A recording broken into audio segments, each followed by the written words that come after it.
Olá, muito boa tarde para você que nos assiste. O Consulta ao Doutor de hoje vai falar sobre cirurgias plásticas e procedimentos estéticos. Quem tira as nossas dúvidas é a doutora Paula Furtado. Ela é médica, cirurgia plástica, explica tudo para nós sobre este tema. Não saia daí, o Consulta ao Doutor já está no ar.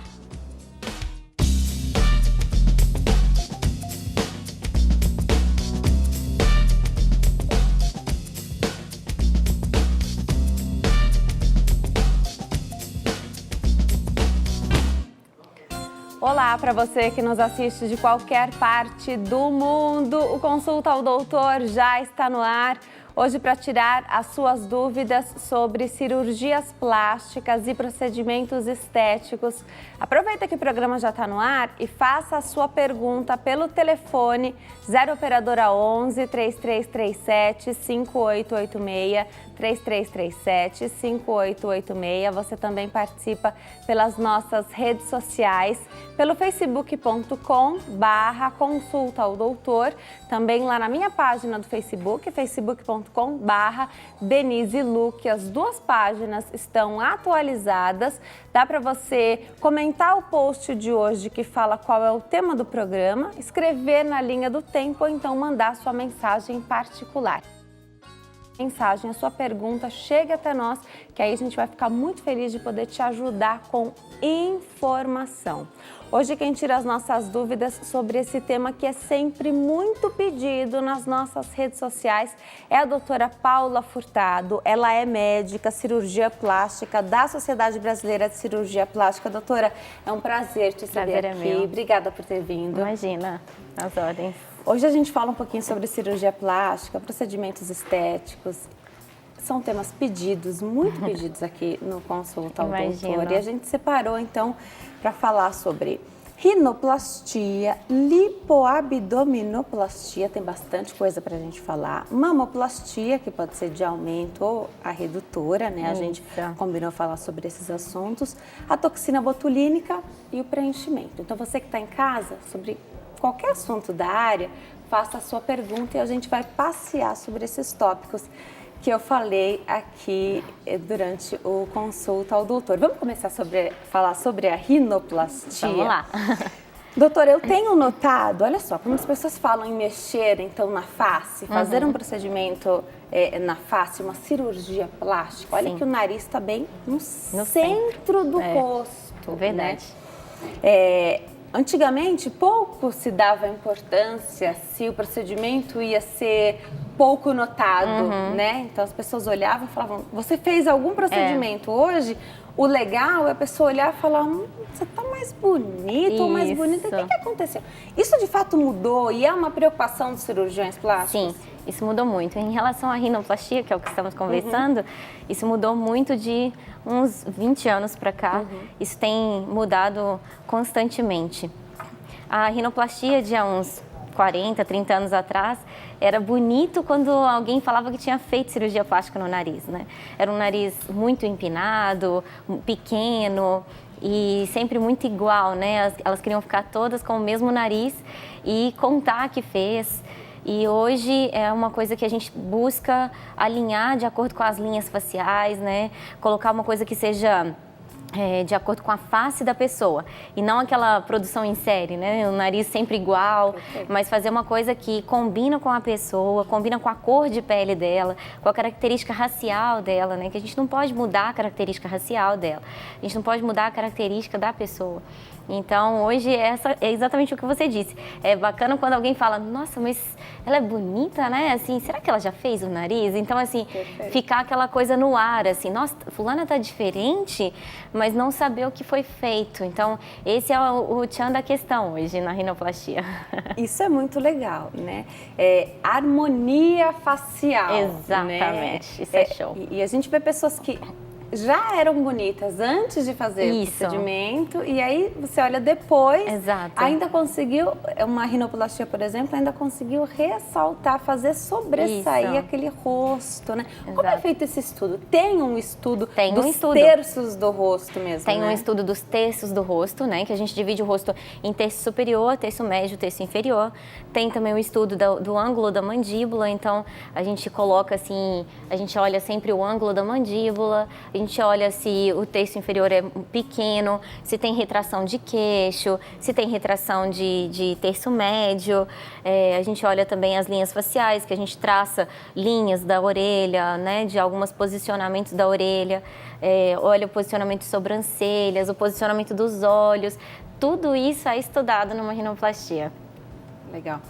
Dá para associar a rinoplastia, então, que é uma cirurgia estética, a uma cirurgia no nariz, só que não é estética. Então, é uma cirurgia que vai corrigir um desvio de septo, por exemplo, que vai corrigir a função do nariz. Assim, geralmente a gente busca as duas coisas, né? Hoje em dia, a rinoplastia não é mais aquela coisa de deixar o nariz bonito apenas. Né? A gente quer deixar o nariz bonito, mas o mais importante, deixar o nariz funcional. Antigamente, o mais importante era deixar o nariz bonito, muito empinado, mas ninguém respirava. Então, hoje, o mais importante é respirar e depois ser bonito. Né? Então não adianta a pessoa não respirar. Então hoje em dia a gente associa sim o desvio do septo, né, que é a septoplastia, a gente associa a cirurgia dos cornetos, a gente estuda a função do nariz, se as válvulas nasais estão funcionando bem, porque é importante que quando o ar entra no nariz, ele tem que circular. Então ele faz um turbilhonamento, o ar esquenta e depois ele desce. Então já numa temperatura já do corporal para dentro do pulmão. Então o ar ele tem que esquentar, por isso que às vezes quando a pessoa é respiradora bucal, ela sempre está com a garganta seca, com pigarro, porque ela não respira bem pelo nariz. Às vezes a pessoa ronca à noite, então tudo isso são perguntas que a gente faz. Às vezes a pessoa tem muita olheira, quando a pessoa tem muita olheira, já chega com aquele olhar cansado, eu pergunto, dorme bem à noite? O seu nariz respira? Né? Então a gente tem que fazer exames funcionais para ver como que está a função do nariz. O nariz tem que respirar, isso é o mais importante. Então sim, a gente associa sim a cirurgia rinoplastia estética com a função de septoplastia e funcionalidade mesmo. Perfeito. Vamos atender a telespectadora? Eu disse então que durante o programa as pessoas poderiam ligar e fazer suas perguntas, mesmo que a gente não estivesse falando exatamente neste momento. A gente passeia aí sobre o outro assunto, depois a gente volta e segue a nossa linha aqui. A Maíra vai fazer a pergunta sobre a toxina botulínica, depois a gente volta para a rinoplastia. Maíra, aqui de São Paulo, fala conosco. Oi, Maíra, tudo bem? Boa tarde. Boa tarde. Seja bem-vinda ao Consulta ao Doutor, fica à vontade, pode fazer a sua pergunta. Eu gostaria de saber se botox nas axilas ela é segura. Então, você quer saber se pode fazer a toxina botulínica nas axilas, é isso? Exatamente. Por conta de um suor excessivo? Para isso mesmo, para redução do suor. Perfeito. Obrigada, Maíra. Um beijo para você. Doutora. Excelente pergunta. Realmente, a gente mora num país tropical, né? E a gente tem realmente sudorese axilar, que é uma queixa importante das mulheres, dos homens também, né? Fica manchando a roupa e a toxina botulínica é a X da questão aí. Às vezes a pessoa não quer fazer, existe uma cirurgia para isso, né? Que ela vai diminuir o suor das axilas, mas também a pessoa que não quer passar por cirurgia, ela lança mão então da toxina botulínica. A gente faz a aplicação na axila mesmo e realmente a sudorese diminui e aí a pessoa consegue, né, ter uma vida sociável melhor, porque às vezes muitas pessoas deixam de ter uma vida sociável por conta da sudorese marcada nas roupas. De repente até para ver como é que o corpo vai agir, né, com esse bloqueio do suor nas axilas. Exato, né? É uma coisa bem procurada. Não dura para sempre também. Não, é importante dizer que de 6 em 6 meses tem que repor. Então, às vezes a pessoa não quer passar por cirurgia, mas vai ter que sempre estar tomando as picadinhas de 6 em 6 meses. Perfeito. A gente está falando da rinoplastia, né? E aí ela pode ser, essa parte estética pode ser a porta de entrada e da função do nariz, né? A parte estética e a função respiratória, isso, né? doutora, cheguei aqui porque, olha, eu quero um nariz mais bonito. Aí você faz um monte de questionamentos sobre a função respiratória. Sim. E a pessoa vê que, de repente, o mais importante nem é a estética, Nem é a estética. Do nariz. Exato. Mas dá para fazer tudo isso numa cirurgia só, né? Como que é conversado isso? Porque às vezes você vê um nariz que ele até é maior, mas ele está num homem, de repente, de 2 metros de altura, né? Um homem que é maior, diferente de uma mulher que é mais delicada, menor. Como que é essa diferença? Isso também é o estudo que você está falando? Isso também é dentro de proporção, né? De linhas faciais, que é o que eu estou te dizendo, né?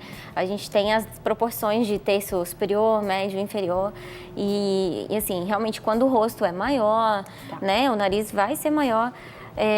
A pessoa às vezes é um pouco menor, então o nariz vai ser menor. A gente tem que olhar muito essa questão assim, às vezes o rosto é um pouco mais largo, às vezes o rosto é um pouco mais alongado. Perfeito. Tudo isso a gente tem que combinar o nariz. Então, às vezes a pessoa, por exemplo, é asiática, não cabe um nariz de uma pessoa que é caucasiana, branca, no nariz de um asiático. Ou uma pessoa negra, que não tem como a gente, não fica bonito, né? A gente colocar um nariz de um branco caucasiano ou de um asiático num negro. Então, é o que eu te falei, a gente tem que respeitar as raças, né? E não tirar a característica racial da pessoa, né? Você falou que vem diminuindo, mas ainda existe levar uma foto de um nariz? Doutora, eu quero esse. Ainda existe.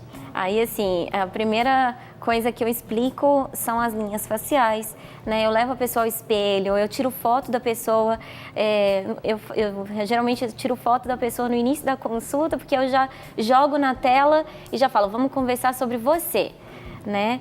Perfeito. Porque assim pode gerar uma frustração imensa. Exato. Eu não esperar um resultado. Não tem, no outro isso posto, não né? existe. Perfeito. Né? Não tem como eu colocar o meu nariz em alguém, o seu em mim, né? Isso não existe. Isso já passou. A gente tem que combinar com cada um mesmo. Já já a gente vai falar de uma queixa no nariz que é tão popular. Aquele ossinho, né? Então, o pessoal chama de ossinho do nariz, né? Acho que tem um nome, acho que é giba. Giba nasal. Giba nasal. Já já a doutora vai falar da tal da giba nasal. Se quando o problema é esse, se a cirurgia é mais simples, entre aspas, porque, né?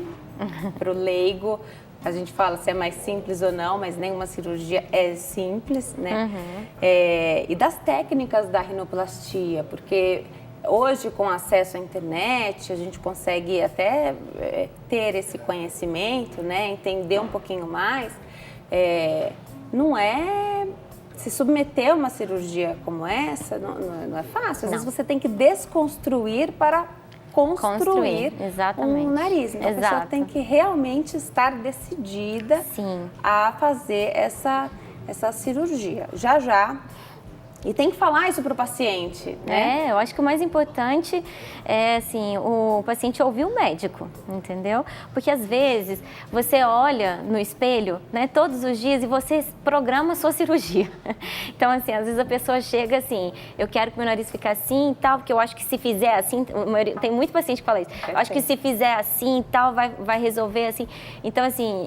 Mas só o médico é que pode saber se isso é possível. E o médico, ele vai expor para o paciente o que é possível, o que fica legal, o que fica bonito. E muitos pacientes se frustram até com o que a gente tem para dizer. Falam, não, isso sim. Então, é importante ouvir a opinião do seu cirurgião. E aí se basear nisso, né? Então, eu acho que a expectativa mal direcionada. Perfeito. Aliás, a escolha do cirurgião é um tópico que eu já anotei aqui para a gente falar, que também entra no quesito segurança na cirurgia plástica, que a gente está bem, quer ficar melhor ainda. Exato. Né? Você não precisa correr nenhum risco. Já já a gente vai falar sobre essas questões. Vamos atender a telespectadora Maria Cecília, está na linha, fala conosco aqui de São Paulo. Oi, Maria Cecília, tudo bem? Boa tarde. Tudo bem, boa tarde, doutora. Boa tarde. Seja bem-vinda, fica à vontade, pode fazer sua pergunta. Vamos lá. Eu gostaria que a doutora me explicasse, por gentileza, eu tenho 37 anos e eu queria levantar a mama, porque eu tive 2 gestações. E eu gostaria de saber quais são as técnicas utilizadas hoje que não utiliza o silicone qual seria a técnica, o que eu poderia estar fazendo para levantar a mama, né? Mas não utilizar o silicone. Tá, joia. Obrigada, Maria Cecília. Excelente essa pergunta. Até a gente estava conversando sobre isso antes do programa começar. Se Exato. isso é possível de fazer. Esse é um questionamento que hoje as mulheres fazem para os cirurgiões plásticos, né? Conta pra gente, doutora. Muito frequente essa pergunta. Ótima pergunta, Maria Cecília. Realmente, assim, é o que eu estava te explicando antes do programa. Existem as mamas que as pessoas já amamentaram, né? Já tiveram os filhos, amamentaram. A mama cresceu e a mama diminui e ela murcha, né? Vamos dizer assim. E ela tem uma queda, que é o que a gente chama de pitose. Então, ela tem essa queda e a maioria das pacientes vem querendo levantar a mama. Então, o que a gente tem que estudar naquela mama é se já teve a lipossubstituição. O que significa isso? É a mama que substitui o tecido glandular pelo tecido adiposo. Então, ela fica mais gordurosa, ela fica mais flácida. É uma mama que tem pouca sustentação. Os ligamentos de sustentação estão mais, né, assim, menos sustentáveis. Então, tudo isso a gente tem que pegar na mama, a gente tem que avaliar. Por isso que às vezes as pessoas falam, ai, não tem como eu te mandar a foto? Não, tem que pegar na mama. Tem que pegar, tem que examinar e tem que ver como que é o peso dessa mama. Então, às vezes, algumas mamas que têm tecido, que têm sustentação, dá sim para a gente fazer uma mamoplastia redutora, faz uma mastopexia sem prótese, que a gente levanta a mama, coloca ela na posição certa e não coloca prótese. Mas em alguns casos é necessário fazer a mastopexia com prótese, que é a mama que está muito lipossubstituída, que não tem muito tecido, que só pele, é uma mama mais flácida. Então essa mama a gente tem que subir, mas tem que colocar uma prótese para sustentar. E a doutora estava conversando, às vezes o que faz com que a mulher não queira colocar a prótese de silicone nas mamas é a questão, a gente vai, quando chegar lá na questão das mamas, aqui de falar das mamas, às vezes a questão com o silicone é ter que fazer outra cirurgia a cada 10 anos. Nós vamos conversar sobre isso. A gente vai falar sobre isso. Exato. Será que precisa fazer outra cirurgia a cada 10 anos? Será que tem que ter esse compromisso já marcado, a cirurgia? A gente sabe que é investimento, a gente sabe que é compromisso. Tem que fazer ali o rastreio, os exames, tem que ficar de olho. Já já a gente fala sobre esse assunto. Escolha do cirurgião, doutora. Segurança. Porque faz parte da segurança, a gente também vai falar. O ossinho do nariz, a giba. Só isso que atrapalha o nariz da pessoa. É mais fácil? É uma cirurgia mais simples, entre aspas? Então, às vezes, a pessoa chega e fala assim, a única coisa que me incomoda é a giba.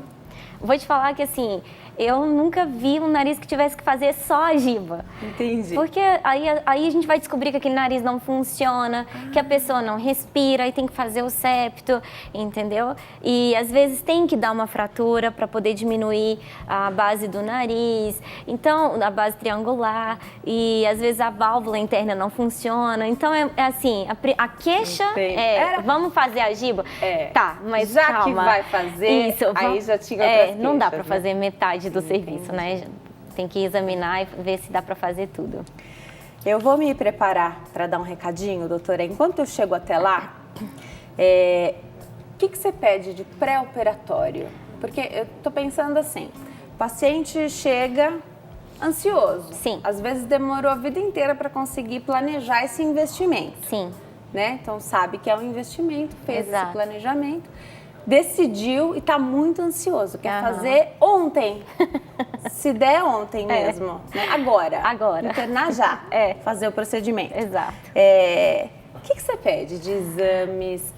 Se avalia o momento que a pessoa está de vida, porque de repente a pessoa está passando por um luto. Ótima pergunta. Não está numa fase boa, né? Não sei se para rinoplastia, mas talvez para os nossos próximos assuntos aqui, lipoabdominoplastia, ou mesmo a mamoplastia. A pessoa acabou de terminar um relacionamento, não teve sucesso num casamento, enfim.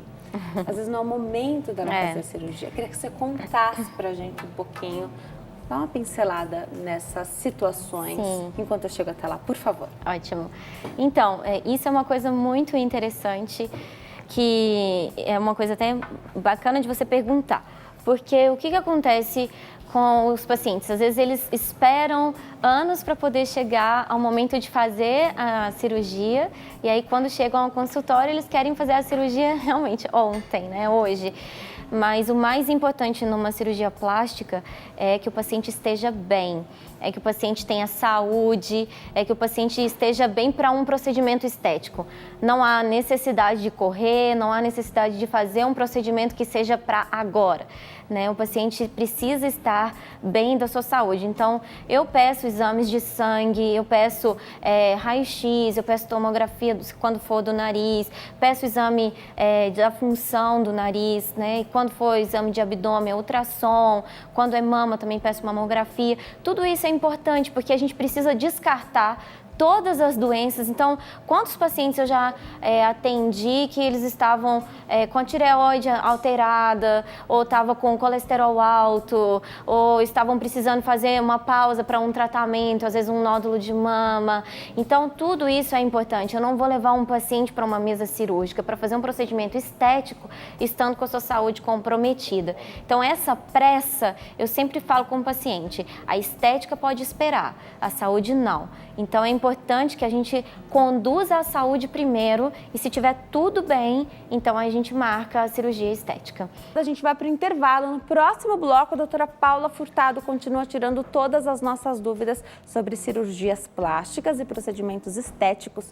Mandem suas perguntas, liguem para nós. Até já!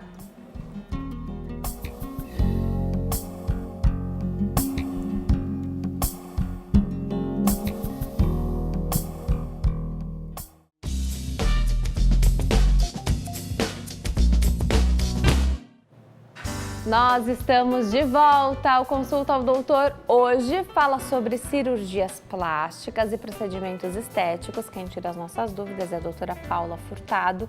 Ela é médica cirurgia plástica pela Sociedade Brasileira de Cirurgia Plástica. E isso tem a ver com segurança na cirurgia. A gente vai falar sobre esse assunto neste bloco aqui do Consulta ao Doutor. Ela está explicando tudo aqui pra gente sobre esse assunto. Isso é muito importante, né, doutora? Porque na cirurgia plástica, a gente está bem. Não é uma cirurgia de emergência, urgência, onde a gente não sabe quem é o médico que nos opera.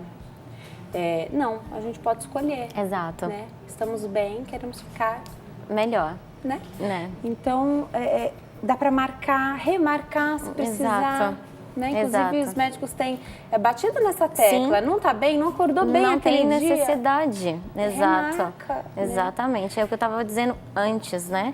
É importante sobre o pré-operatório que você me perguntou. É importante a pessoa estar com a saúde bem. A saúde não pode esperar, mas a cirurgia plástica pode. Perfeito. Né?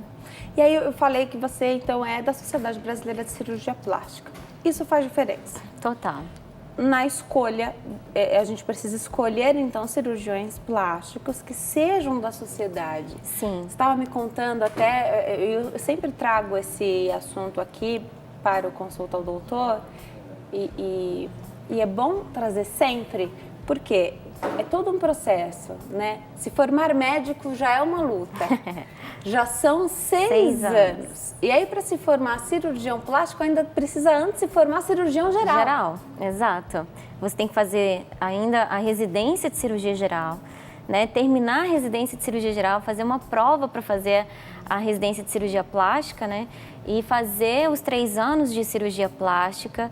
Terminou a residência de cirurgia plástica, você tem que fazer a prova, então, para poder se tornar membro da Sociedade Brasileira de Cirurgia Plástica. É uma sociedade hoje que tem buscado defender os seus membros, né? Uma sociedade que tem corrido atrás de trazer segurança para os pacientes, e isso é muito importante. Então, ser médico da Sociedade Brasileira de Cirurgia Plástica traz uma segurança para você, porque você tem certeza de que aquele médico passou por todo o processo que ele precisa para se tornar um cirurgião plástico. E hoje, infelizmente, existem pessoas, né, se aventurando na cirurgia plástica, não sendo capacitados para tal. Então, isso é muito importante ser frisado. Você tem certeza de que o seu cirurgião é da sociedade? Você pode acessar o cirurgiaplástica.org.br e vai entrar no site da Sociedade Brasileira e lá tem Procure o seu cirurgião. E aí você vai digitar então o nome do seu cirurgião ou o CRM dele e lá você pode encontrar então o seu cirurgião e isso vai trazer então uma segurança. Eu já recebi várias perguntas assim, doutora, mas já vi pessoas, fui indicada para o cirurgião tal, o resultado ficou ótimo e tal, mas ele não é da sociedade. Eu falo, corre, não faça a cirurgia, não se aventure a isso, porque a gente, como você falou, a gente faz 6 anos de medicina, depois mais 2 ou 3 anos de cirurgia geral, para depois fazer 3 anos de cirurgia plástica. É uma formação grande para a gente se tornar cirurgião plástico, não é à toa, tem um porquê. Sim, sim, não tem necessidade. Aí eu falei, não tem necessidade de correr esse risco extra, né? Porque Exato. todo procedimento, toda cirurgia, mesmo ela sendo estética, tem seu risco. Tem seu risco, né? As pessoas precisam entender isso. Tem gente que acha que está indo comprar uma roupa. Não é assim. Então, assim, eu até fiz um post no meu Instagram sobre isso, porque eu recebo muito. Quanto é? Qual o valor? E então, assim, não é roupa, né? A gente não está aqui comprando uma bolsa. A gente está cuidando do seu corpo, do seu físico. Você está deitando numa mesa cirúrgica. E isso não é simples, né? Existe todo um processo ali envolvido, né? De anestesia, de bloco cirúrgico. Então, é um processo... Tempo de cirurgia. Tempo de cirurgia, internação, né? Remédios, pós-operatório, cuidados. Intercorrências que podem acontecer. Intercorrências que, às vezes, assim, a gente cerca de todos os lados e elas podem acontecer. Então, a gente não está falando de comprar uma bolsa, um sapato. A gente está falando de algo muito sério. Sim. É só uma maneira, então, de você não correr um risco extra, né? Um risco desnecessário. Né? Porque risco se corre sempre. Por isso que você precisa ter certeza da cirurgia que você vai fazer, né? Então, sempre pesar. Pode fazer? Pode, mas converse com o seu cirurgião plástico. Exato. E os cirurgiões plásticos vêm alertando sempre, né? Então, você quer o paciente seguro de fazer uma cirurgia plástica. Exatamente. Você não quer o aventureiro. Não. Isso é que é legal, né? Verdade. Perfeito. Anestesia, você falou da anestesia, isso é muito legal, porque junto com você, na sala no centro cirúrgico, você tem um outro médico que é o anestesista. Que é o anestesista. Durante todo o tempo da cirurgia. Exato. O anestesista não sai de lá, ele fica do lado do paciente. Ele fica do lado do paciente, desde o início da cirurgia até o final da cirurgia.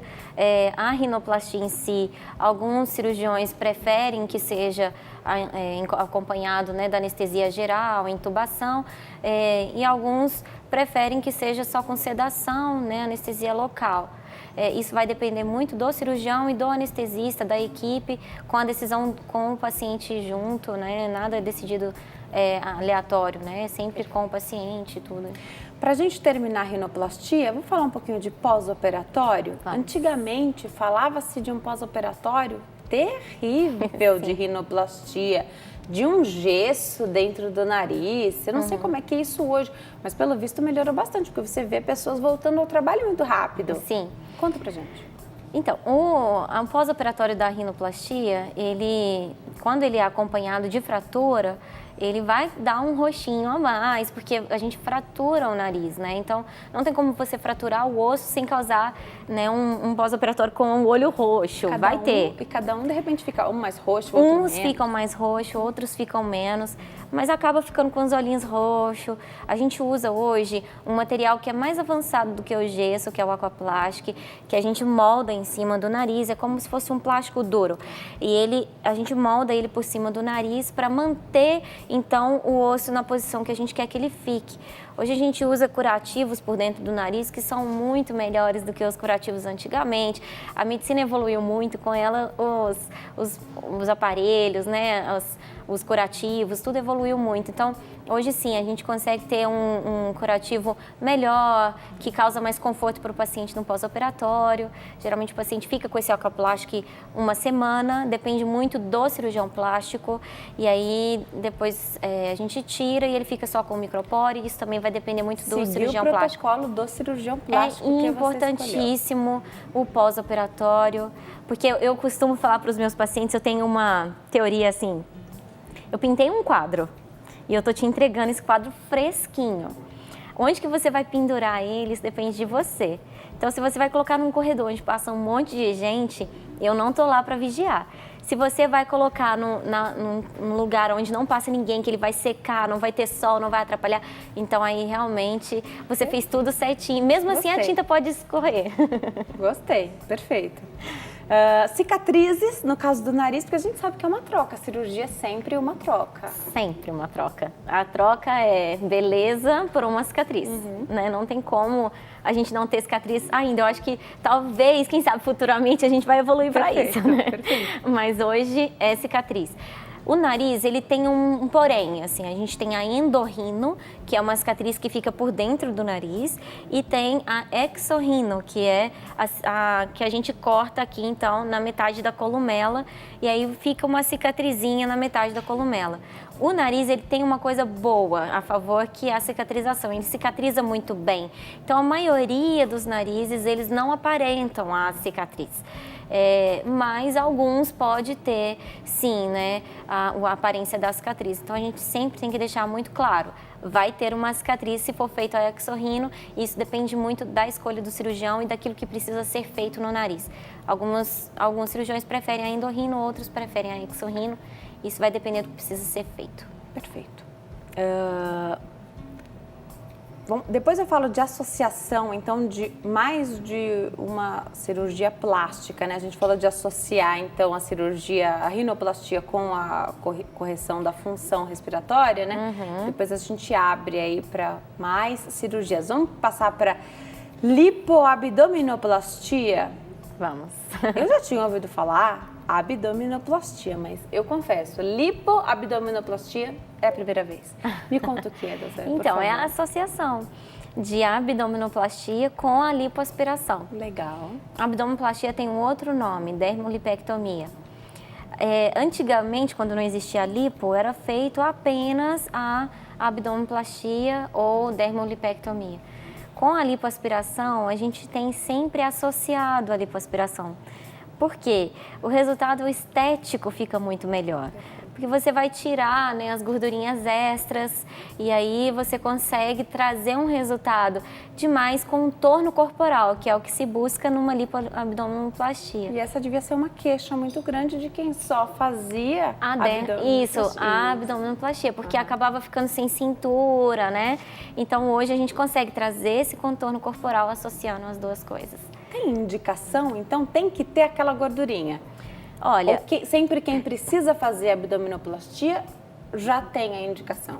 Então, vamos supor, um paciente que fez uma cirurgia bariátrica, uma gastroplastia, que perdeu aí seus 50 quilos, esse paciente geralmente tem só pele.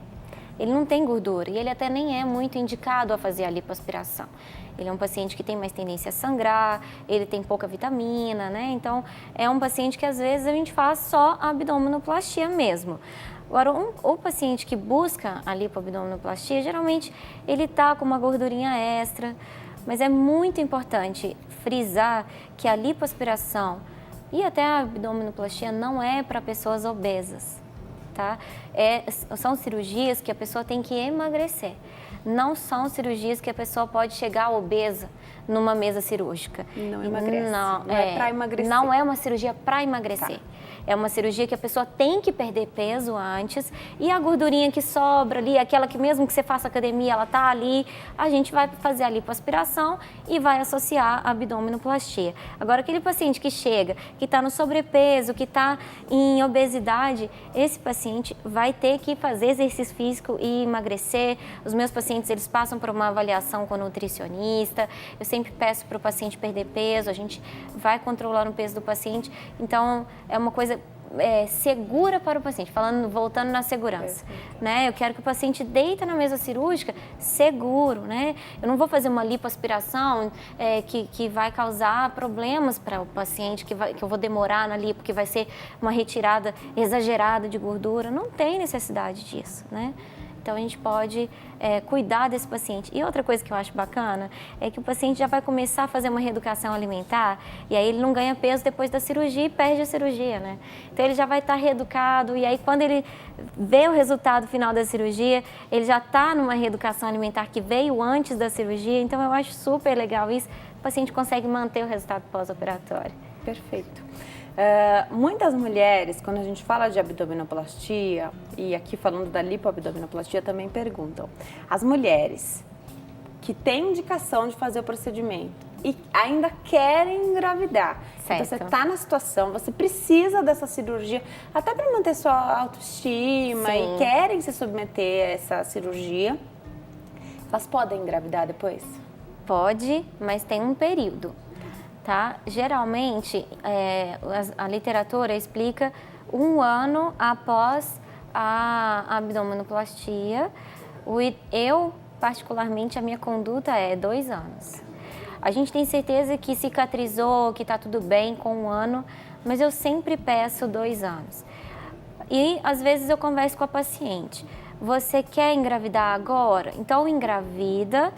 E aí, depois, a gente já aproveita e conserta tudo. Não quero engravidar agora, assim, o meu filho, vou esperar, não estou com condição financeira de engravidar, ou meu marido agora não pode e tal. Ou, às vezes, é solteira e mesmo assim quer fazer, porque a gente também faz essa cirurgia em solteiras. Então, que ainda nunca tiveram filhos, né? Porque tem muita gente, existe um tabu de a pessoa achar que só porque teve neném, só quem teve neném que passa por esse processo cirúrgico. E não é. Muitas pessoas que nunca tiveram criança, né? Nunca gestaram, fazem também essa cirurgia. Então, aí eu peço um intervalo de 2 anos, mas a literatura já libera com 1 ano para a pessoa engravidar, não tem problema, não tem restrição de crescimento abdominal, a criança não vai sofrer, mas tem que esperar esse 1 ano, realmente para não comprometer a cirurgia que foi realizada na abdominoplastia. Tá. Você acaba... Deixa eu entender aqui. Muito se fala na abdominoplastia em amarrar os músculos. Aplicatura de reto abdominal. Isso, é maravilhoso esse nome. Mas todo mundo faz essa aplicatura? De reto abdominal? Isso. Quando existe uma separação dos reto abdominais, então a gente realmente aplica para eles voltarem. Os reto abdominais são aqueles gominhos que a gente vê, né, no abdômen. Perfeito. Então, quando eles estão separados, aí a gente realmente aproxima esses reto abdominais. Quando que eles abrem?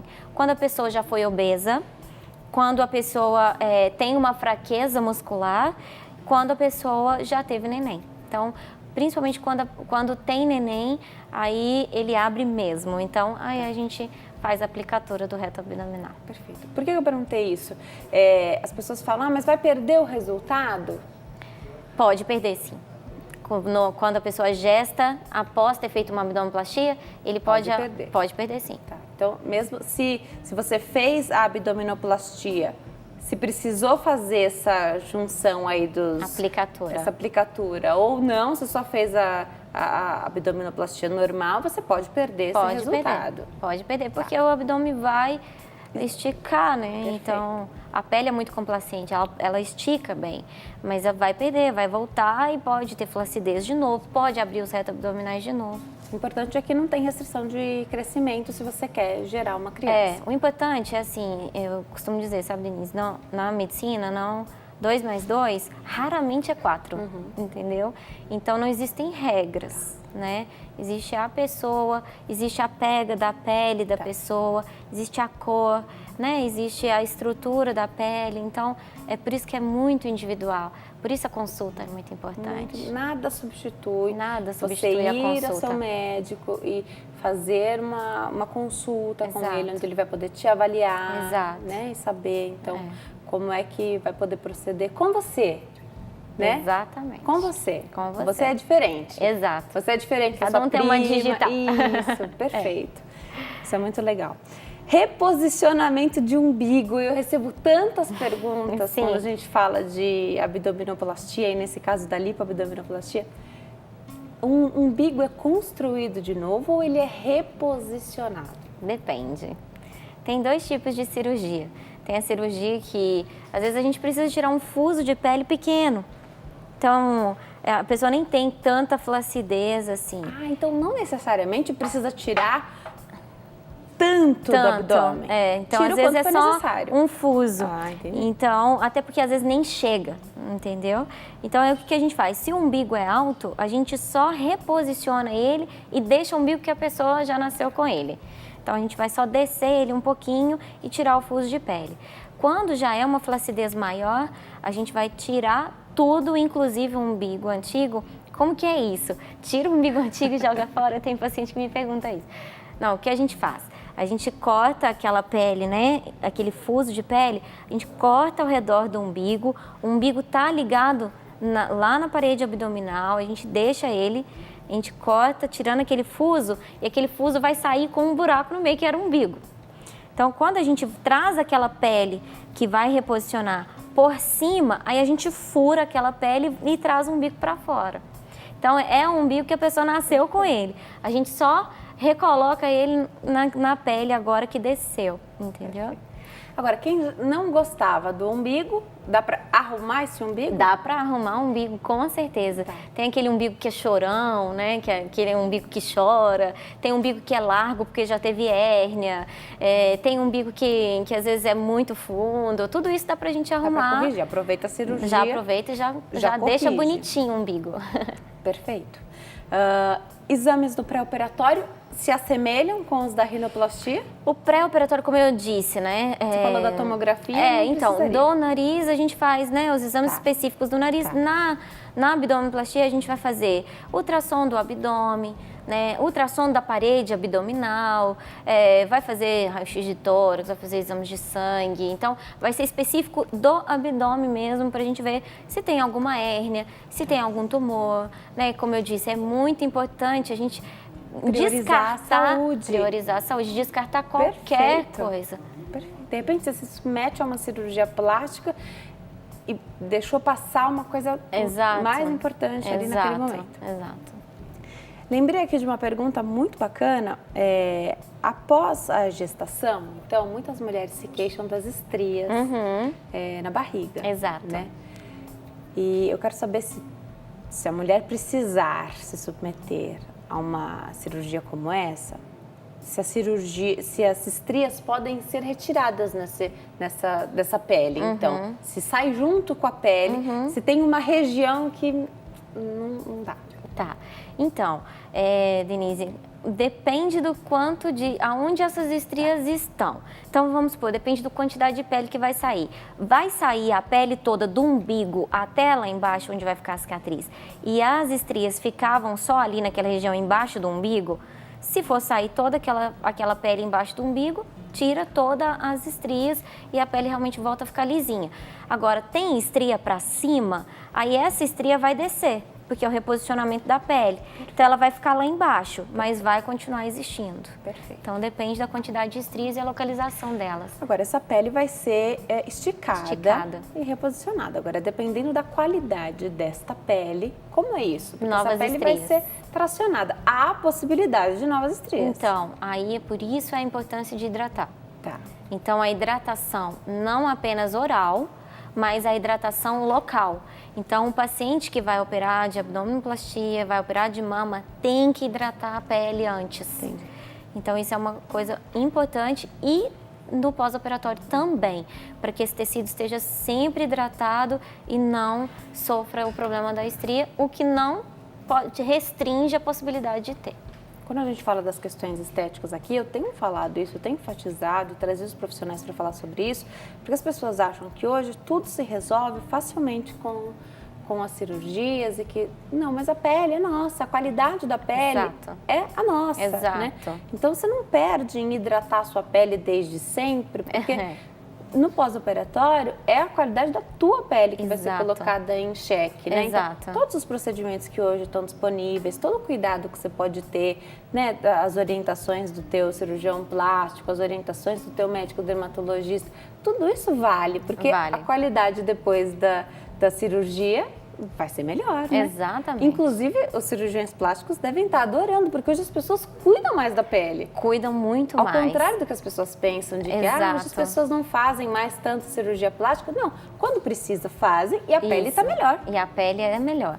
Hoje, graças a Deus, né, as pessoas estão cuidando mais de si, né, estão tendo mais acesso, né, Denise? Hoje a gente tem muito acesso a protetor solar bom, a gente tem muito acesso a hidratantes muito bons, né, e que com um preço que dá para a gente comprar. Todo preço, é verdade. Exato. Então, é importante fazer isso, né? Eu falo que, assim, é o que eu te falei do quadro, né? Algumas coisas, elas são restritas ao paciente. Outras coisas são restritas ao médico, realmente. Mas, assim, a maioria, o médico vai fazer o trabalho dele ali, mas a maioria é muito envolvido o paciente, entendeu? O cuidado do paciente, como que ele vai lidar no pós-operatório, consigo mesmo. Tem paciente que fala assim, pronto, operei, e relaxa. E não pode, né? Não pode. Tem que fazer a parte dele, né? Você já fez a sua. Exato. Aí ele tem que fazer a dele. Exato. No próximo bloco, a gente fala então dessa cicatriz, qual o tamanho dessa cicatriz. Quem não gostou, as mulheres que não gostaram da cicatriz da cesárea, se então a cicatriz vai embora também e você pode tentar, vai ficar uma nova cicatriz, né? Se dá pra já se preparar pra deixar essa nova cicatriz mais bonita. E como são os retornos com o cirurgião plástico. Eu acho isso super importante. Super importante. O paciente ficou com dúvida, dá para conversar com o médico, né? Porque você quer um paciente esclarecido sempre, tenho certeza. Sempre. No próximo bloco, então, a doutora Paula Furtado vai esclarecer essas dúvidas. E tem, no próximo bloco, a gente vai falar de mamoplastia. Até já!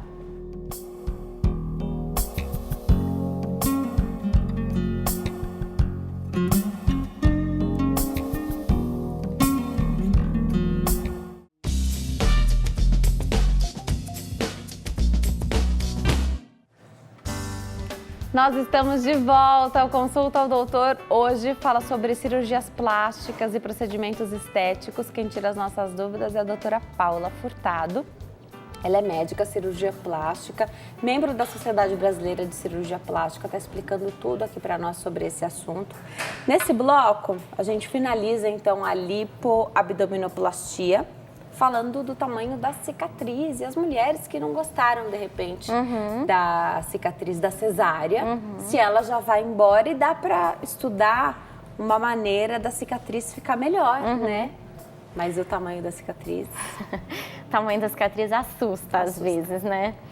Então, é uma cicatriz que a gente busca colocar dentro do biquíni, né? É uma cicatriz que a gente busca colocar dentro da calcinha, para não ficar aparente. Então, uma cicatriz mais baixa, ela vai ficar...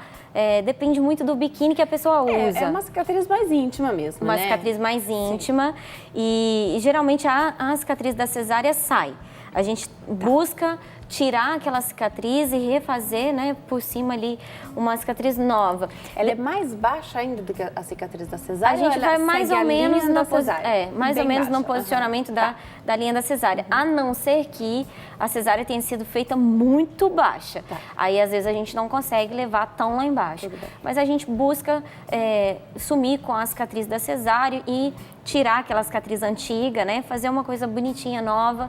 Importante falar de cicatriz, sobre o queloide. Vamos lá. Porque, assim, às vezes a pessoa fala, ai, mas eu tenho tendência a queloide.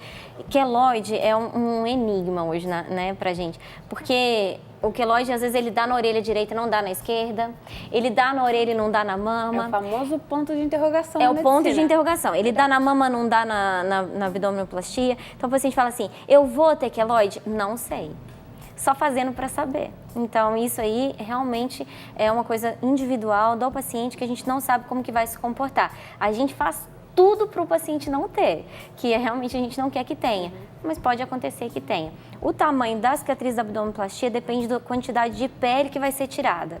Então, assim, quando for muita pele, a gente estende um pouco mais, a gente passa um pouco mais. A gente tenta manter dentro das duas espinhas ilíacas, que é esses dois ossinhos que a gente tem. Então, a gente tenta manter dentro desses dois ossinhos. Agora, algumas vezes a gente ultrapassa. Depende de cada corpo. Depende de cada corpo. Perfeito. E se Algumas vezes a gente faz torsoplastia, que é aquela que circula o paciente. Você já sabe antes ou muitas A gente já vezes sabe é na hora? antes. Não, a gente combina. Tudo é Combina? combinado. Perfeito. O paciente não entra sem saber o que vai ser feito. Perfeito. Porque o combinado é combinado. É, Já está sabendo, então nada de surpresa. exato. Os retornos com o cirurgião plástico, como é que é isso? Porque você quer um paciente informado, você quer um Sim. paciente esclarecido. Aquela história de, mas olha, o meu cirurgião falou que é ótimo fazer tal coisa. Isso. Meu cirurgião falou que se tivesse dor era para tomar tal remédio. E o meu, né? E como é que eu faço? Pergunto, tem esse Pergunta contato? sempre. Gente, Tem. eu falo assim, o cirurgião plástico, ele passa a ser a pessoa que você vai mais ter contato ali uma vez que você decidiu operar com ele. Porque você tem dúvida, não tira com o seu vizinho, não. Não tira com o fulano, o ciclano. Não, tira com o seu cirurgião plástico. Vai lá, senta e fala, doutor, desculpa, é a 15ª vez que eu tô vindo aqui, mas eu preciso tirar essa dúvida. Não sinta que está incomodando aquele que vai te operar. Porque não tá mesmo. Não tá. E assim, quanto mais o paciente souber, melhor, porque ele vai fazer um pós-operatório muito mais adequado. E até no pós-operatório mesmo, é importante fazer pergunta. Doutor, eu tenho dúvida. Assim, geralmente eu dou uma lista para o paciente, sou super sistemática. Então, eu dou uma lista para o paciente, pode, não pode. Então, eu fiz essa lista baseada no que os pacientes foram me perguntando. Então, eu fiz essa lista, pode, não pode. Né? Então, as perguntas se repetem. Alguns têm algumas perguntas extras, né? Fora o pode, não pode e tudo. Se for cabível, eu coloco lá dentro, né?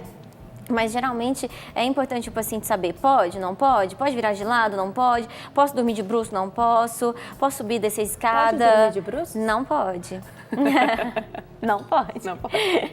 Então, roupas leves, é isso, como que pode e tal. Então, tudo Calça isso, jeans. calça jeans não pode, né? Então, assim, coisas que são importantes de serem ditas, parece bobagem, mas são importantes de serem ditas porque o paciente não é obrigado a saber. Até porque uma pessoa que só usa calça jeans, ela vai ter que se planejar para essa Exato, cirurgia. exato. Ela só tem no armário dela calça jeans, Ela vai ter que se planejar. Exatamente, roupas leves, né? Para não marcar. Vamos passar para a mamoplastia? Vamos, mas antes eu queria falar da drenagem. A drenagem linfática é super importante, era um tópico aqui. Super importante. Tem que estar na programação da pessoa, porque também é um financeira, investimento. inclusive. Exatamente. Então, não é só a cirurgia, não é só o seu cirurgião plástico, o hospital, o anestesista, os aparelhos que você vai pagar, né? Mas é a cinta que você tem que usar. Cinta. Não adianta. Tem paciente Faz minha que fala muita assim, diferença? posso botar fogo nessa cinta? Então, porque deve esquentar muito. Esquenta, é chato, aperta. É importante apertar, né? Tem a quantidade que pode apertar, né? Também não pode apertar demais, mas tem a quantidade certa. Quem vai fazer esse ajuste? O cirurgião plástico vai fazer junto com a paciente, ele vai sentir, vai falar, agora pode apertar um pouquinho mais, tá apertado Ela demais. tem uns estágios, Ela né? tem os Assim, estágios de isso.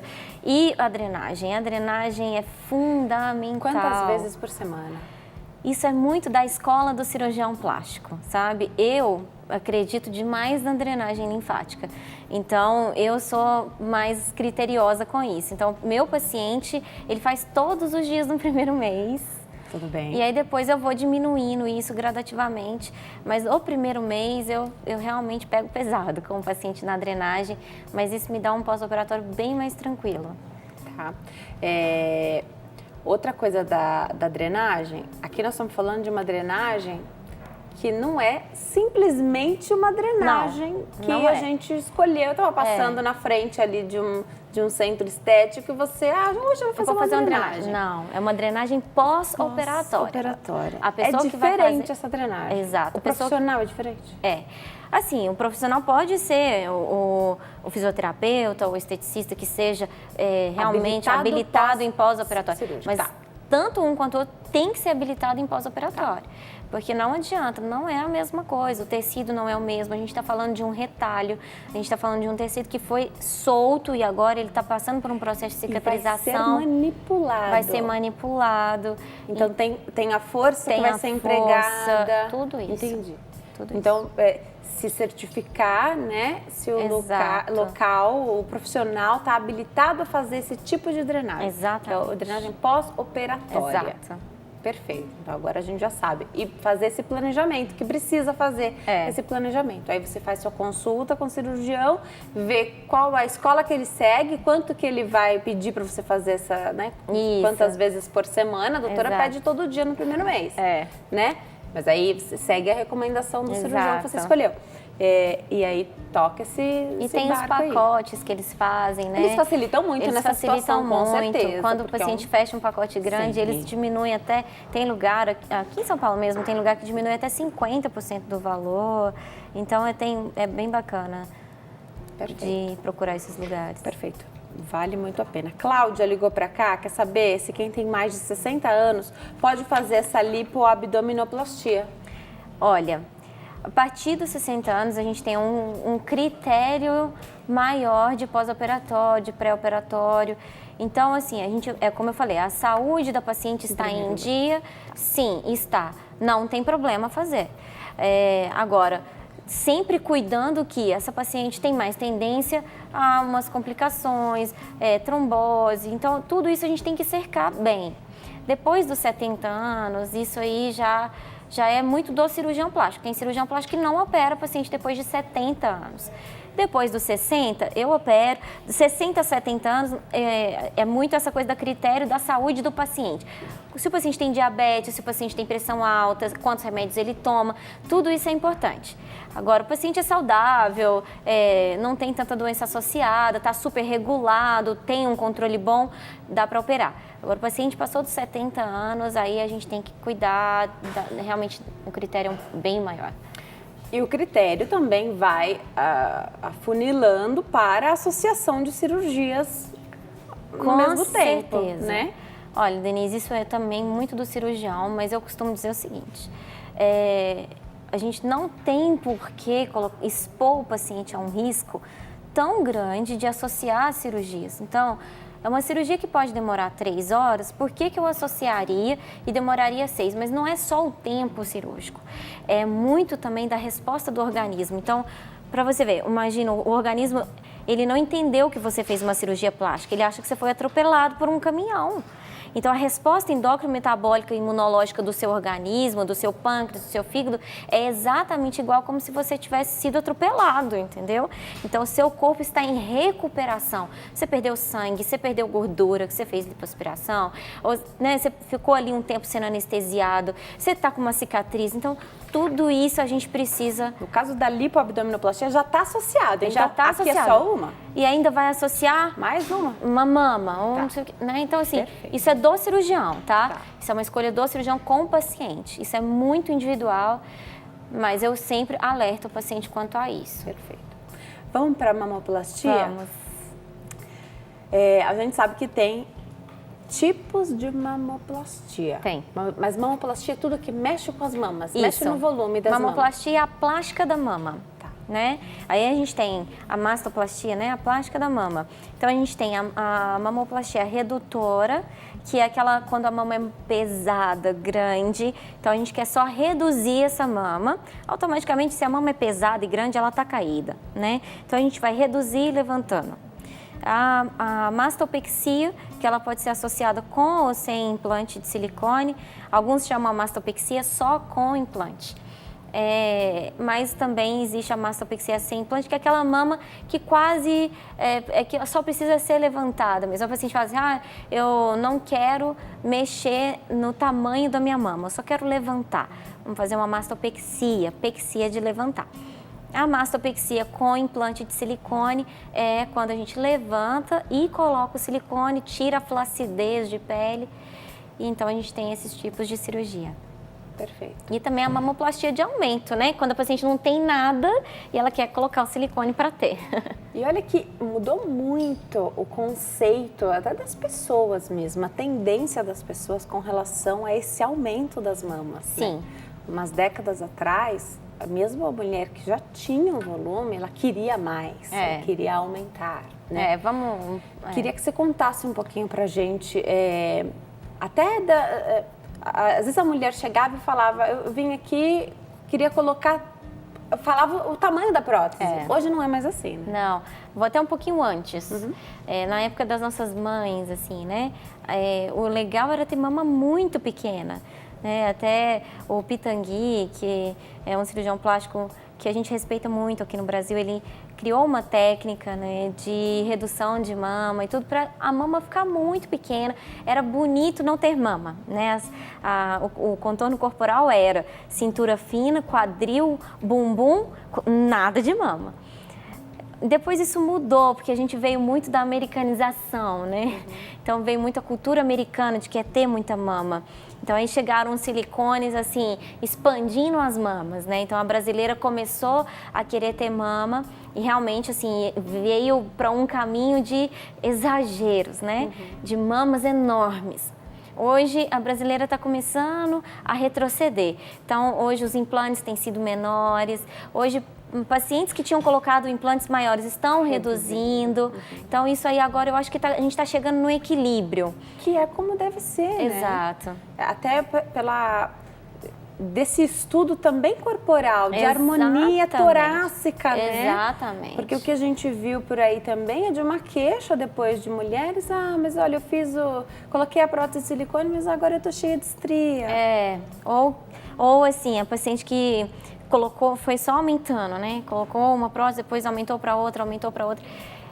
Eu atendi uma paciente assim, ela falou, doutora, eu fiz esse monte de cirurgia, eu não conseguia parar, eu sempre achava que estava pequena a minha mama. Hoje, eu quero reduzir, se você pudesse, tira tudo. Eu estou me sentindo gorda com a minha mama, então assim, realmente isso está retrocedendo. Dá para reduzir.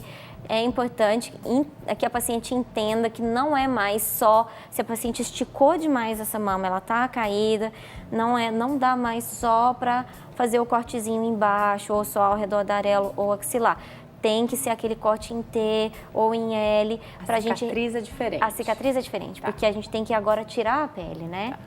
Mas dá para fazer o procedimento. Dá para fazer. Agora, quando se fala em prótese de silicone, sempre se pensou que a cada cirurgia que você precisasse trocar a prótese, você ficaria escravo de aumentar essa prótese. Isso é um mito? Não, isso não é um mito. É verdade. As pacientes realmente aumentavam cada vez mais. Hoje, isso está caindo em desuso. Hoje a paciente fala, pode reduzir um pouquinho? Ou não, quero manter o mesmo tamanho. Mas, assim, tem cada vez mudado isso. Se for sutil, a pele conseguiria acomodar. Consegue acomodar. Perfeito. Se a paciente tiver numa idade jovem, tiver colágeno para isso, né? Não for tão diferente o tamanho das próteses. Não estou falando de redução de 500 para 300 ou de 300 para 100, né? Estou falando assim, uma prótese que é 280 vai cair para 220, 260. Agora, uma prótese que realmente era muito grande, que a pele esticou muito, é igual, por exemplo, sua barriga teve um neném, né? E aí agora você não vai ter, então vai ter aquela sobra de pele exatamente na mama igual. Perfeito. Tem validade as próteses? Então, antigamente falava assim 10 anos, né? Hoje as próteses elas têm vindo com essa característica de que não é necessário trocar a prótese. Hoje elas têm essa coisa do vitalício, né? Não é necessário trocar a prótese a não ser que aconteça alguma coisa, a não ser que a prótese rompa. Então é importante fazer um acompanhamento. A partir de 10 anos tem que fazer a mamografia para ver se a prótese está bem, se não há rompimento de prótese, se existe uma possibilidade de rompimento de prótese, é importante fazer outros exames de imagem para poder ver, então, se essa prótese está bem mesmo. Mas é importante acompanhar, não necessariamente tirar e trocar. As próteses de hoje, elas são microtexturizadas, próteses muito bem evoluídas. Hoje a gente já tem próteses com chip. Está chegando no Brasil, super novo, vai chegar mês que vem aqui no Brasil, essa prótese com chip. Então, aquela coisa do guardar o cartãozinho, acabou. Então, agora a gente vai ter um aparelho, passa o aparelho e faz a leitura do chip. E aí a gente sabe o número, quando que foi colocado, qual o tamanho, qual o modelo, tudo a gente vai saber da prótese. Então, isso aí é uma evolução, acredito que todas as marcas vão acabar evoluindo para isso. Porque a mulher sempre teve, sempre guardou o papelzinho com a nem marca. sempre, né? Fazer, eu mudei, doutor, mudei de casa umas 3 vezes, não faço nem ideia de onde tá. Aí você não sabe que prótese que foi colocado, que tamanho, qual que é o modelo, você não sabe nada. Se foi debaixo do músculo, se foi por cima do músculo, então assim... Então, é importante fazer o acompanhamento que a mulher faz normalmente, né, com seu médico. Exato. Você falou até de fazer uma mamografia, não tem problema nenhum, então, quem tem prótese. Hoje, eu deixo as próteses assim para o paciente, chega no consultório, a primeira coisa que pega a prótese, fica lá. Às vezes foi operar de nariz e tá lá apertando a prótese, né? Para ver se não estoura. Então, assim, os testes são feitos assim com toneladas em cima da prótese, não, né? Às vezes a pessoa fala assim, mas e se sofreu um acidente de carro? Não estoura, pode ficar tranquila, é muito forte. O silicone é coeso, não é um silicone líquido, é um silicone coeso. Quando você corta, ela faz o teste, você espreme, o silicone sai para fora, depois ele volta. Então, assim, é um silicone coeso, então uma tecnologia muito avançada. A gente tem mais uns 3 minutinhos só, não vai dar tempo de falar tudo que a gente havia programado, mas você já está mais do que convidada a voltar. Obrigada. Quando estiver aqui em São Paulo, a gente já programa para você voltar. Tem muita coisa para a gente falar nessa área, é uma área que a gente gosta muito de falar também, o pessoal também adora. Falar um pouquinho da redução das mamas, buscada muitas vezes até por jovens, né, que sofrem com problemas na coluna muitas vezes. Exato. Dá para fazer, mesmo dá jovem, 18 anos? Nossa, e não só dá, como eu acredito assim, tem que fazer, sabe? Eu operei uma paciente que eu tirei 2 quilos de um lado e 1,5 kg do outro. Então você imagina, ela perdeu 3,5 kg de mama. Ela chegava em casa depois do trabalho, ela tinha que deitar e apoiar a mama porque ela não dava conta do peso sobre as costas. Então, tem que fazer, sabe? Tem que reduzir porque vai dando escoliose, vai alterando a formação da coluna, vai afundando, pesando o ombro, né? Você vai carregando aquele peso. Então, tem que fazer, alguns convênios liberam, alguns seguros de saúde liberam essa cirurgia, realmente por causa do peso, né? Tem avaliação ortopédica, tem avaliação da coluna, que faz com que o convênio realmente veja que existe esse problema. Então, eu acredito assim, é importante fazer sim. Perfeito. Agora, com relação às mamas, que o pessoal sempre, as mulheres sempre perguntam aqui, o uso do sutiã também serve para ajudar na sustentação das mamas. Eu falo, gente, dorme de sutiã, toma banho de sutiã, vive de sutiã, porque o sutiã sustenta realmente. O sutiã não foi feito só para cobrir as mamas, o sutiã foi feito para sustentar as mamas, né? Então, hoje a gente vê vários modelos de sutiã e os modelos, eles são feitos para sustentação de mama mesmo. Doutora, infelizmente o nosso tempo acabou. Toxina botulínica e preenchimento vai ficar para a próxima, mas só para lembrar, é importante fazer com um profissional também. Exato. Né? Tinha tanta coisa para a gente falar, mas volta que a gente aborda, são assuntos muito importantes, né? Eu sempre lembro aqui, quem está em casa, cirurgiões plásticos, médicos dermatologistas, podem fazer os procedimentos. Tem a liberação para fazer. E é quem a gente deve procurar para fazer esses procedimentos. Se você quer fazer a toxina botulínica ou preenchimento, busque um médico. Exatamente. O médico tem... Gente, a gente estuda na faculdade de medicina tudo, a gente estuda o corpo humano, a patologia. Então, assim, não tenta atalhar por causa de financeiro, sabe? Acho que tudo hoje em dia é programação. Fala, doutor, mas eu não tenho. Programe-se para isso, entendeu? Então, assim, divide, procure um cirurgião que divide, mas faça com um cirurgião plástico ou com um dermatologista. Não se aventure a fazer com um outro profissional. Por quê? Porque, às vezes, o outro profissional, ele não sabe nem tratar a complicação. Então, é gente que não é médico, não sabe tratar a complicação. E aí a complicação vem pra gente tratar. É isso que eu falo. Você não faz com o médico, mas se der errado, você vai procurar quem? Um médico. Um médico, com certeza. Vou deixar os contatos da doutora. 0 operadora 31 9 9565 7070. 9 9565 7070. 0 operadora 31. O site da doutora entra em breve no ar. Então, fiquem ligados, www.drapaulafurtado.com. A doutora deixa o Instagram dela disponível também, @DRAPaulaFurtado. Tem bastante informação também no Instagram, já estou seguindo a doutora, @DRAPaulaFurtado. E o e-mail a doutora disponibiliza para que você possa enviar sua perguntinha lá para ela, que ela vai responder. Clínica DRA Paula Furtado, clínica doutora abreviado, DRA Paula Furtado, @gmail.com. Doutora, eu adorei nosso bate-papo. Imagina. Tá mais do que convidada a voltar Muito aqui a consulta ao obrigada. doutor. Portas abertas para você. Obrigada. Bom fim de tarde, muito obrigada. Para você também, obrigada. Obrigada a você que escolheu ficar bem informado aqui conosco hoje. Mandem suas perguntas que a doutora vai voltar. Fiquem com Deus, a gente se vê amanhã. Tchau.